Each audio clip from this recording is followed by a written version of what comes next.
So many people dream of quitting their jobs. I hear it all the time when I do consultations. I'm a software engineer in the Bay Area, and even though my wife and I are gonna be making solid income in 2024, assuming I don't get laid off, I still feel like I'm trading my time for money. It really is the ultimate golden handcuffs. It's super comfortable, and I really can't complain, especially with all these layoffs going on. I'm just really grateful to even have a job right now. But if I'm being honest, I'm still not satisfied. And I think the reason why I'm still not satisfied is because I'm still trading time for money, and you only live once. I wanna spend time doing things that I'm passionate about, which right now is real estate investing and teaching others about real estate investing.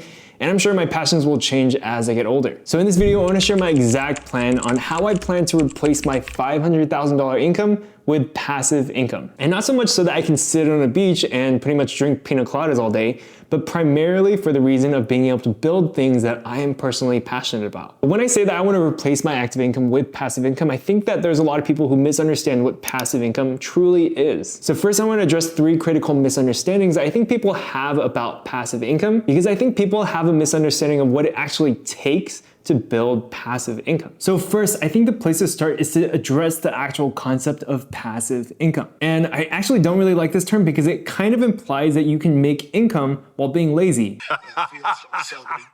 While in reality, making $500,000 of passive income is so much harder than making $500,000 of active income. Now, the second misunderstanding is thinking that there's only one type of passive income, when in reality, there are 2 main categories of passive income. So here's a list of the top 10 sources of passive income according to ChatGPT. Now, obviously this isn't a complete list, but I just want you to understand that there are 2 categories of passive income here. Category 1 is what I like to call investment passive income. For this first category, you have to realize that in order to make this type of passive income, you already have to have money, and you take that money, put it into an asset which yields you a return. The second category is what I like to call business passive income. So this category of passive income usually involves you creating a business, which is usually active in nature in the beginning of that business, but as your profits grow, you can start to outsource the active components within that business, thereby allowing you to step away from the business, and boom, passive business income. And that brings me to the last misunderstanding of passive income, which is based off these 2 categories. People think that they can achieve financial freedom by only growing their investment passive income and not even considering the business passive income side. Because here's what I have to tell you, after 4 years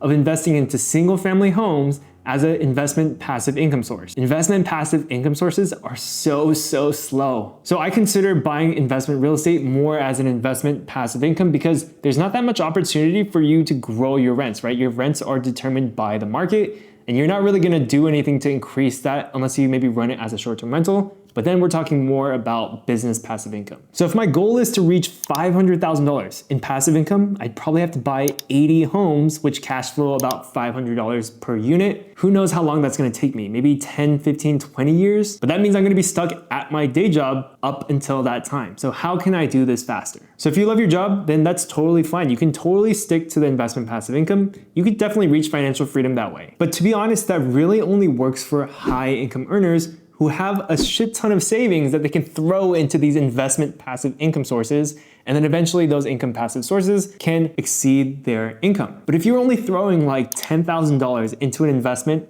every single year, how do you expect to reach financial freedom from that?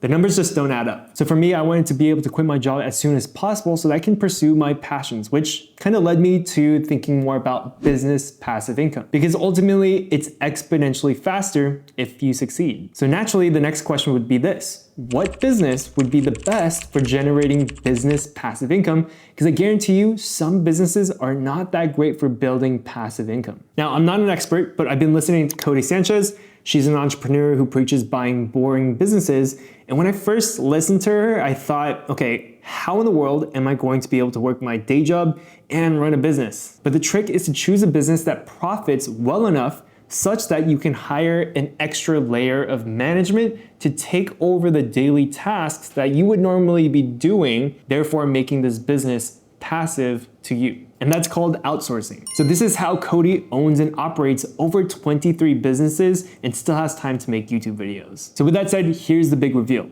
Here's a business that I chose that I think can get me to my $500,000 business passive income goal this year. It's called the Creative Deal Machine. So the Creative Deal Machine is a business that I am currently in the process of building, and it's super simple, as you can see. The idea with the Creative Deal Machine is to deliver turnkey, profitable, short-term rental properties on a silver platter to high-income earners, people who are too busy to go out and find their own deals. And typically the high income earner is looking to implement the short-term rental loophole strategy. Now, if you don't know what the short-term rental loophole is, it's probably because you're not subscribed. So go ahead and subscribe to the channel right now. So the short-term rental loophole is a real estate investment strategy that ultimately allows you to avoid a huge federal income tax liability from your W-2 or 1099 job by buying a property and operating it as a short-term rental property. So as an example, I have a friend who is going to make $500,000 in 2022. His federal income tax bill was $100,000. He went and bought a $1 million short-term rental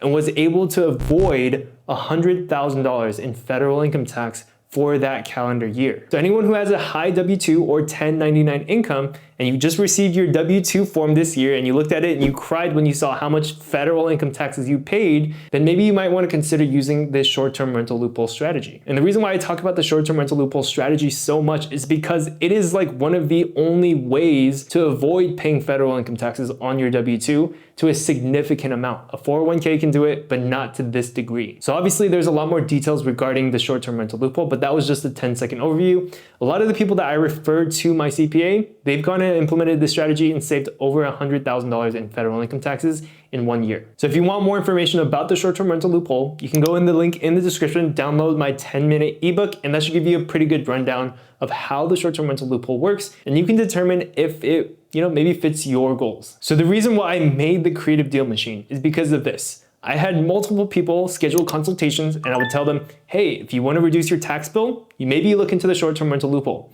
And they'd be like, great, that sounds awesome, but how do I find the short-term rental? Like, how do I actually find that deal? Because that's the hardest part of this entire strategy. So the Creative Deal Machine helps high W-2 income earners with the hardest part of implementing the short-term rental loophole, which is finding the deal, finding the right property to buy. And the reason why it's called the Creative Deal Machine is because we're doing all our deals with subject to or seller financing.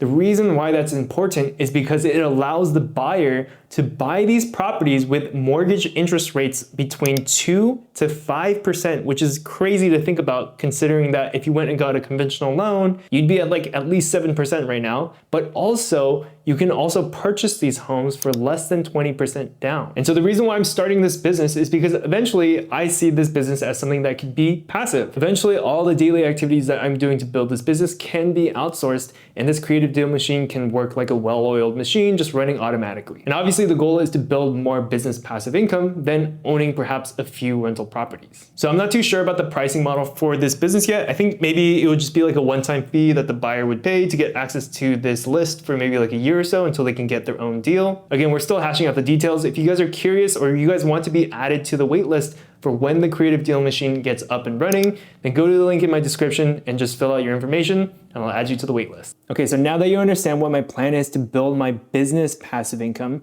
I want to talk a little bit more about my investment passive income. Now, don't get me wrong, I'm still looking to build my investment passive income also. So I just made an entire video on my investment passive income plan for 2024. So if you guys want to go watch that, you can check it out right here. Remember, there's two categories when it comes to passive income. So for me, I want to build both pillars at the same time. So we got the business and the investment passive income. So that's the goal for 2024, guys. If you guys want to follow along the journey of reaching financial freedom, I'm treating this channel as a means to document my journey in the hopes that it might help some other people along the way. And like always, guys, if you guys want to connect with me, you guys can use the link in the description below and you can schedule a one-on-one call with me. I'll see you guys in next week's video and peace out, guys.